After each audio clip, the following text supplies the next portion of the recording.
Well, welcome to our Criss Cross Card class.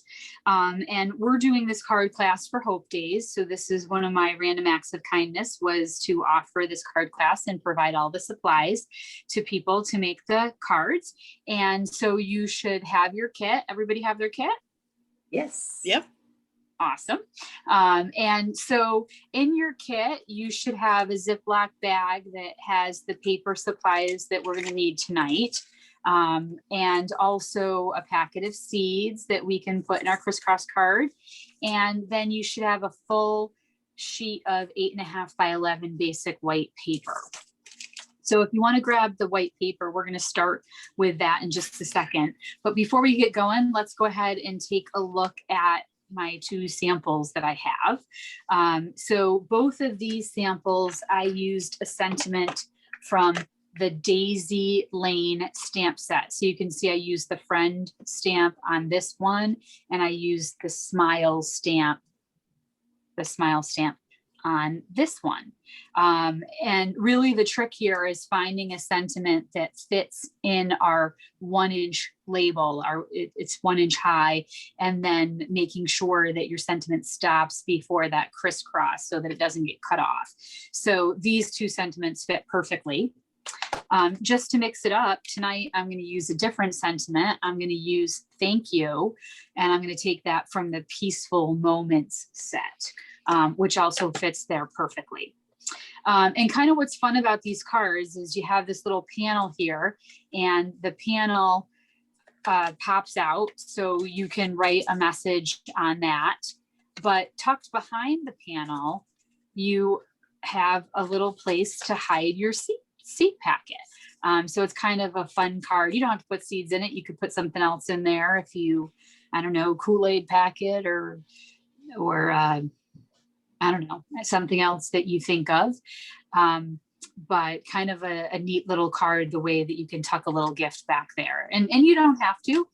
In this case, this is just a card with just the sentiment insert, but no gift inside in this one.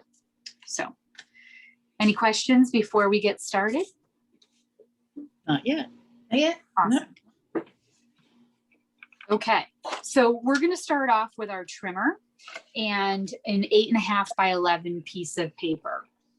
And the first thing that we're going to do is we're going to score our paper. So we want to hold our paper in portrait view so that it's wider than it is taller. And we're going to score the paper in half, which is, since this is an 11-inch piece of paper, the halfway mark is going to be 5.5. So you can go ahead and put that in your trimmer and line it up with the 5.5. And on my trimmer, I actually put little labels just to make it quick and easy to decide which one's the cutting blade and which one's the scoring blade. So I'm going to use the scoring blade. And what I like to do is to run back and forth a few times and make sure I get a good score. So I'm at 5.5. And I'm just going to run that back and forth a little bit and get a good score. And then we're going to take the piece of paper out and we're going to rotate it 45 degrees so that now the piece of paper is portrait view. So now it's taller than it is wide. And we're going to cut it in half. And when we cut it in half, that's going to, because this is 8.5 inches wide, we're going to cut it at 4 1/4. Okay, so I'm going to line that up at 4 1/4. And since this time I'm cutting, I'm going to use the darker blade, which is the cutting blade. And I'm going to run that down and cut that. And I got a clean cut in one pass, which is great. Before you move your paper, leave your paper where it is for just a sec. What we want to do is to be able to put our paper together so that the scored lines are facing each other or kissing each other. So if you think about a score line, it makes a valley. So on the side of the paper where you scored it, it creates a valley or an indent. And on the reverse side, it creates a mountain, or where you made the score, it kind of raises up a little bit. Does that make sense? Mm-hmm. So our goal is to put the two valleys face to face. So that's why I didn't want you to move your paper, because right now you made one score line that created the valley and they're both face up. So now we're just going to make a sandwich where they like kiss each other and the valleys are now together. Does that make sense? Gotcha. Mm-hmm. Yes. Okay, so if you look at this crisscross, what we're trying to do is to create this cross here and the cross that's underneath. And so we're going to do that on our paper trimmer by cutting diagonally. What you're going to do is you're going to line up the edge of your score mark. I don't know how well you can see that on camera, but but right there in the center of your sheet should be the mountain of your score line. So get that right there in your trimmer in the groove. Make sure your paper is exactly lined up. You know, it should be even in all four corners so that your paper is straight, and get that mountain on the score line right there in the paper groove, and then put the corner of your paper right down here in the cutting line. Does that make sense? Mm-hmm. So the score line touches the stripe, and the corner also touches the cutting stripe. Exactly. Right. And that's good to have the corner touching at the bottom, because it'll help keep your paper from moving, if that makes sense. Okay. And then we're going to just put down our trimmer arm and take the cutting blade, and we're going to slice. Now, keep in mind that you're cutting through 2 sheets of paper. So if your blade is not super sharp, you may need to do this more than once. So before you slice it, I just want to mention that. Maybe run it through twice. And then what you'll try to do is just tug on the paper and make sure it comes off cleanly before you move the position. All right. So I'm going to go through there once, and then I'm just going to run it back, and mine cut cleanly through. How'd that work for everybody? Works well. Great. Now, this cardstock is great cardstock. Just set it aside. You can use it for some other project. It's great for cutting out die cuts or maybe making punches, but we won't need those pieces for tonight's card. So at this point, you can go ahead and set your trimmer aside. I think we might be okay with that. If you were making the card on your own without a kit, you would need the trimmer to cut some other pieces. But I think I cut the other pieces already for people. So now if we flip our card open, we have the 2 pieces of the cross. And what you can do is take your bone folder, and we're going to fold on the score line, and we're going to burnish it with our bone folder so that we get a nice flat seam. And we're going to do that a second time on the other piece. So now you're going to have 2 pieces that look like this. How's everybody doing there? Great. Doing okay. All right, let me know when you're ready.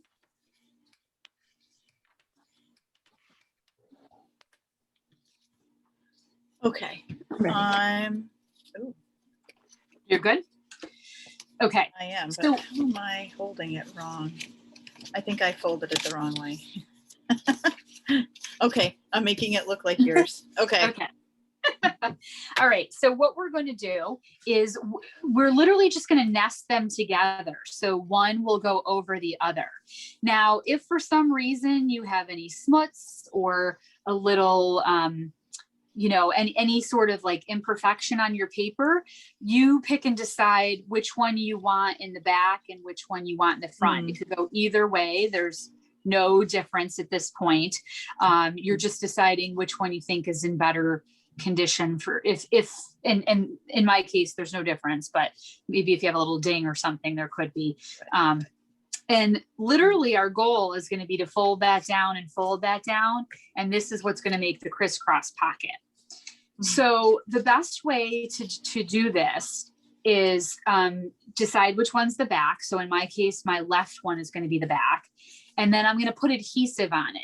In this case, you want a good amount of adhesive all around the edges, and there's no, your adhesive should stay on the flat part on the back, not here, not on the flap that's going to fold down. But it doesn't matter where you put the adhesive in this case. On a later step, the adhesive placement will matter. But so I kind of just made like a dotted line of adhesive around the edge, and I put a little bit in the center. And then when you're ready, we're going to take the two pieces and we're going to adhere them together. So kind of the best way to get them straight, and you want them straight and perfect so that your card folds nicely, is to stand them up. So instead of lying them down, I have them standing up on the bottom edge. And I'm just going to kind of bring them together and work that piece of paper into the corner and then press it backwards. And when I think I have it in place, I can set it down and use my fingers to give it a good press. Then you can just try to fold it and make sure you got everything straight. Mine worked out great. I did do one time where it wasn't, and you could tell it was hard to fold the flaps if you didn't get it straight. That work for everybody? Yeah. Yep. Okay. And then our next step is to take our designer series paper and we can adhere that down onto our flaps. So at this point you have a choice. The paper is two-sided.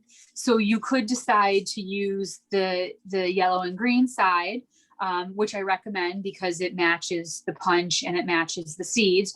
But if you wanted to, you could flip it over and you could use the alternate side. So I'll leave you to decide what you want to do there, but I would just point out that in order to make these triangles for you, what you really needed was a piece of designer series paper. So this is really just a rectangle, and it's a piece of designer series paper that measures 4 inches by 5 1/4. Okay. Because for my design, I really wanted us to use the yellow roses with the Just Jade and Bumblebee daisies and sunflowers. What I had to do was cut 2 separate pieces of paper. So I cut a piece of paper that was this misty moonlight pattern, and I cut a piece of paper that had the poppies and the roses on it. And then I sliced it in half, and I took one of each and mixed them together. So that's why I cut your triangles for you, because otherwise you would have needed 2 pieces of 4 by 5 1/4 designer series paper, and then you would have had 2 left over. Now, if I had chosen different paper, like maybe this is not amazing, but it's something I happen to have handy so I can show you. Like if I had chosen this sheet of paper, this is Granny Apple Green on one side and Blackberry Bliss on the other. If I had made the rectangle from this and then just sliced it in half, on the crisscross, we would have had one side that was Granny Apple and one side that was Blackberry Bliss. So, if you, again, just trying to make this make sense to you since you didn't see the rectangle as it started, but you're really just working with 1 4 5/4 inch rectangle. But because I wanted different papers, I used 2 separate rectangles and then I did a mix and match. But if you actually had a rectangle where you liked both sides and you liked that combination, you would only need 1 rectangle. You would slice it diagonally from corner to corner and then just simply flip over the triangle. Does that make sense? Okay. Hopefully I didn't make that overly complicated. So now at this point, you've decided which side of the paper you'd like to use, but then you also have to decide which way you want your crisscross to go. So in my case, in both instances, I made my crisscross with the sentiment on the left, which means I see less of the designer series paper on whichever side my sentiment is on. The other flap covers this portion of paper down here, and B, I'm adding the sentiment.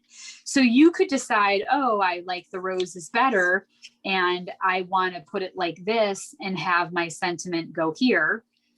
So at this point, you would decide which DSP do you want to be your primary focus, and that's going to govern where we put the paper and which way our flaps go. In other words, you could do your flaps this way, or you could do your flaps that way. So you can think on that. You can noodle on it for a second, but what we're going to do is go ahead and put adhesive on the back of our DSP, and we're going to mount it down. At this point, it doesn't matter which flap you're going on because you're still going to mount a full triangle on each side. And you should have a little bit of room to leave kind of a white edged border around your DSP. It's, you know, slightly smaller to give you that little frame for it. And we're also going to put adhesive on the second triangle. And we're going to put that down. So before I said you can decide which way you want to do it, this is actually probably a better point to make that decision, because now you can see. I can see that if I put the sunflower flap over, what that'll look like, or if I want to see the other way, I could put the roses on top, and you can see how you get more of the roses. So again, I'm into the daisies because I have the Shasta daisy seeds, so I'm going to opt to fold it in the same direction as I have before. At this point, we want to go ahead and stamp our sentiment. So you should have a strip of paper in your kit. This measures 1 inch high by 3.5 inches long. And some of that is going to be tucked underneath your crisscross, or potentially even cut off with your scissors, depending on how you want to handle that. So better to give you a slightly longer piece and have you trim it down than have it be too short and leave a gap there. So go ahead and take whatever sentiment you've selected to use for tonight and whatever ink. I'm using just Jade, which is the coordinating color with this paper. And I think I showed you that I'm going to use this thank you stamp from the Peaceful Moments set. And then we're just going to ink up our sentiment and stamp it on the sentiment piece of paper. Try to make sure you're left justified. Remember, the right hand side is going to get cut off on your card, so you don't want to center it on this. And then that's mainly the stamping. If you have a stamp where you sign your name on the back, you could also stamp that on the back, but otherwise, this is the main stamping on this card. You could, if you wanted, add a little sentiment up in this area as well. On some of the cards that I made for Mother's Day, I did do that. For this class, I did not. I kept it kind of clean and simple, knowing that people needed to use their own stamps. I try to keep it simple.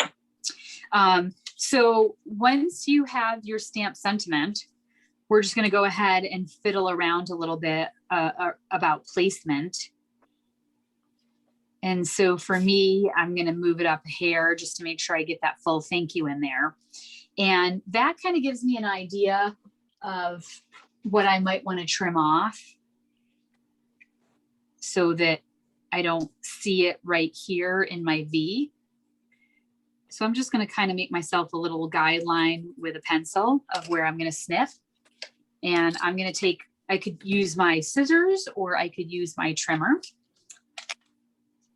And I'm just going to trim that little bit of extra off.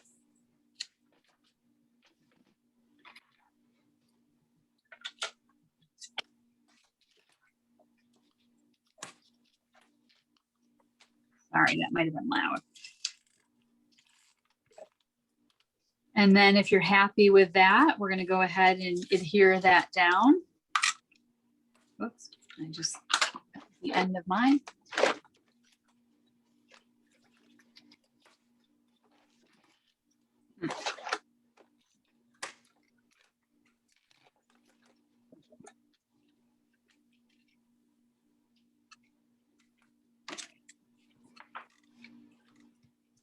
All right, my adhesive is not cooperating, so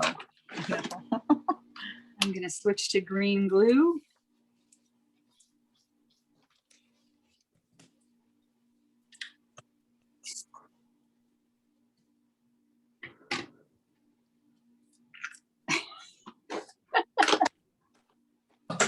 Not cooperating either.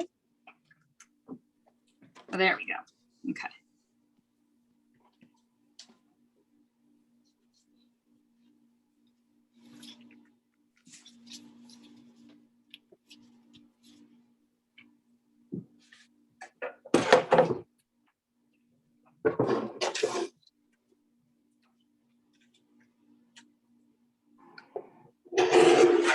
like the green glue, how you can wiggle it a little bit.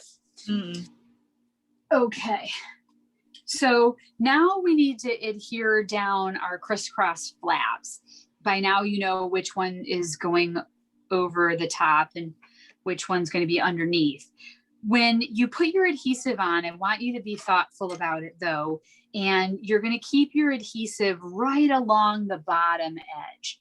And the reason for that is we've got to slip our little white insert card in. Mm-hmm. And so if you put the adhesive, like, see, I don't know if you can see that placement, but when I put that in there, it's going to sit just above the adhesive. So you really want that adhesive to be at the bottom edge so that you can get your flap card in there. If you don't do it and you put it a little high, then you'll have to trim off the bottom of your insert card.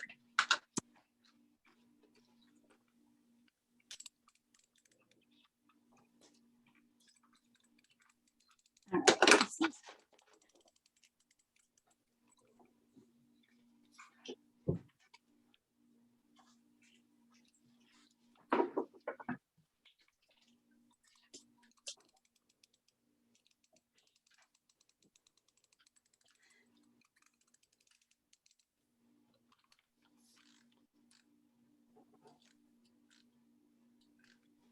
Okay, so when you put, you're gonna put adhesive along the bottom edge and then fold in whichever flap is gonna be underneath.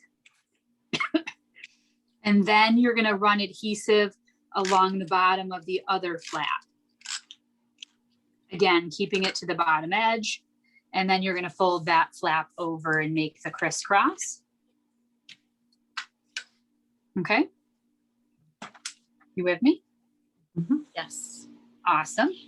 Okay, so the next piece would be our insert. If you were making this yourself, you would cut this insert 3 3/4. And the reason why it's 3 3/4 again is so that it ends above the adhesive, and then it's 5 1/8. So slightly smaller than what we would normally do. Like normally it probably would be 5 1/4, but we're making it 5 1/8 so that it tucks inside that pocket. Okay. So this is just a rectangle that is 3 3/4 by 5 1/8. And then in order to make this little tab, and I think that tab is sort of a good indicator to somebody that there's something to pull out, right? You don't have to have the tab, but I thought it was a good indicator to pull it out. That way you could read the message that was written on it and find the seeds. So how I did that, I didn't want to assume that people had a round punch. So I punched that for you, but this is just a 1-inch circle punch. And what I did was I just put it on there on the edge and clipped it just a little bit to get that finger tab. Great, and I don't have that one, so thank you. Sure. Okay, so that can go in there ready. And then you, in the last part is to make your daisy, right? So you have 2 daisies and you have a little circle there. So the daisy, I had it, but I don't know where it disappeared to. I made the daisy with the daisy punch, which was literally right in front of me, but somehow I cannot see anymore. How does that happen? How do punches walk away like that?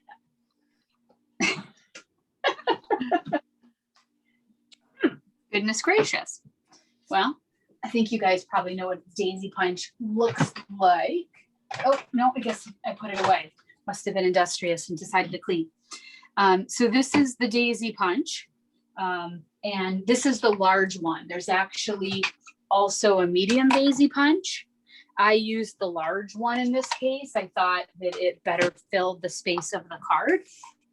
And so what I did was I punched out 2 daisies for you, assuming that you wouldn't have the daisy punch. All you're going to do is take 1 daisy and put a little bit of adhesive in the center area.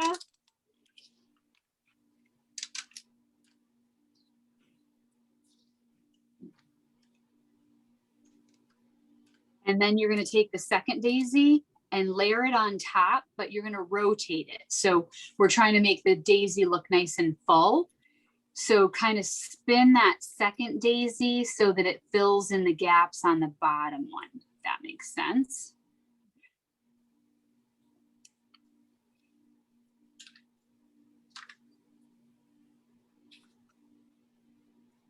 All right. And then I punched out this little circle for you. The 1 inch circle punch, by the way, is retired. And I used a 1/2 inch circle punch. This is also retired, to make the center for the daisy. If you didn't have a 1 inch circle punch though, you know, you could actually grab like a button. I don't know if I have a yellow one, but you know, if I'm looking here, I have like a yellow button. I could have put that yellow button in there. That would have looked really cute. Yeah, that would look great. Actually, I could even just do that this time just to have a different sample. But you know, most people probably have little circle punches or something that they could use, but find some way to sort of adorn that. And if you didn't, you could also maybe color it in with a marker. That's right. And then just to sort of decide the placement on the card where you'd like it. I'm going to actually use a glue dot to put my button on. And I want to make sure that holds pretty well. If I was just using the circle, I would have used the adhesive runner, but I think for the button, I'm going to use a glue dot. And I'm going to put that. Oh, that's actually quite adorable. Yeah, really cute. Yeah, I really like that. I didn't think of that before. It's funny how each time you do it, you just sort of innovate and think of new ideas or whatever. That's fun. You know, the other thing, if I were making these cards, I might also consider not using the white paper for the background. I could have done that in like maybe the cinnamon cider or the bumblebee to set off the DSP. I deliberately used the white though, because since I gave you the paper and it was two-sided, in case you had wanted to use the pink and the blue reverse side, if I gave you yellow or brown paper, it would have clashed. So I deliberately went with the white so that you had the choice of the DSP, but it does make the insert kind of blend in with the white background. So that's something to think about. If you're making more of these, maybe consider using a piece of colored cardstock for your base, and then the white would pop. Or instead of, if I'd used the white, I might have considered using a piece of Just Jade or cinnamon cider for the insert.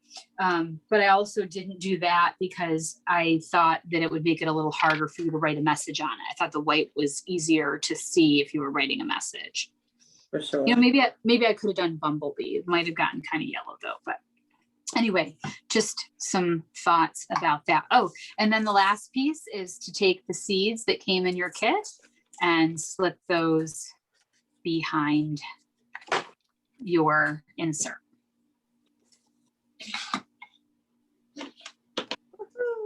So what do you think? Beautiful. That's awesome. Oh, that looks awesome, Katie. Let's see that. You did it with the colored side. I did. Ooh, I love that is really pretty. I love that. So I went with the yellow. Pretty. Oh, that looks awesome. Now, I added Jen, a little bit of wink of where's Stella to the yellow. Nice. That's a great idea. You know, on the last class, my friend Lisa actually put wink of Stella on all of the white petals on the daisy.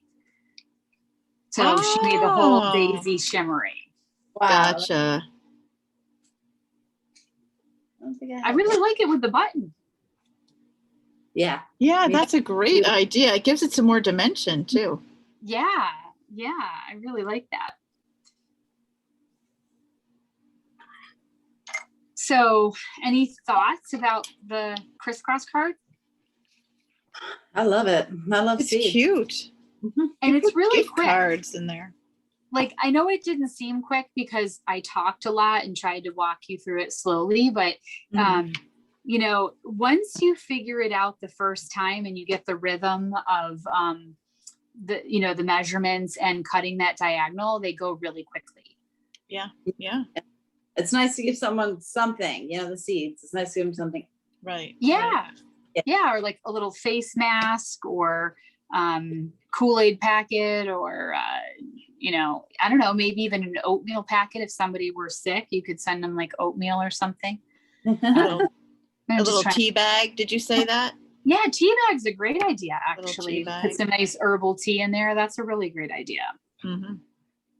Yeah, I like, you know, my sends me those muslin bags. They're like tea bags. They're just like organic muslin from the stores. You could put one of those in. Yeah, that's a great idea. That's a great idea. Any And so I should say that I got this idea from a Stampin' Up demonstrator named Rachel Tessman. But Rachel herself got the idea from one of her downline. But Rachel did a video on YouTube, which is where I first saw it. She used the hand pen set. This DSP is from a pack of paper called Flowers for Every Season. It came out last summer to coordinate with the Jar of Flowers stamp set. The paper just retired, I think at the end of May. Originally, when I offered this card, the paper was current, but the paper has since just retired. nice. But I mean, Stampin' Up always has beautiful floral paper. And if you got any of the free paper during Celebration back in January and February, there was actually a lovely paper that had daisies on it. I'm gonna see if I can find that quickly. Yep, here it is.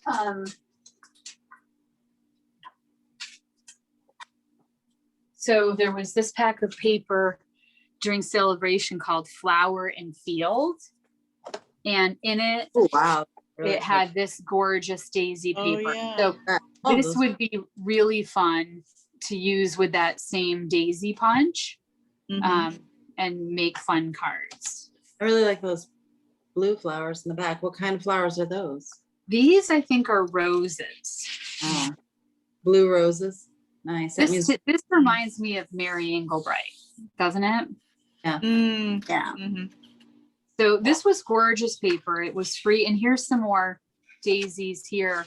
This was free in January and February during Celebration. There's even some little yellow, there's some daisies in here, some really gorgeous paper.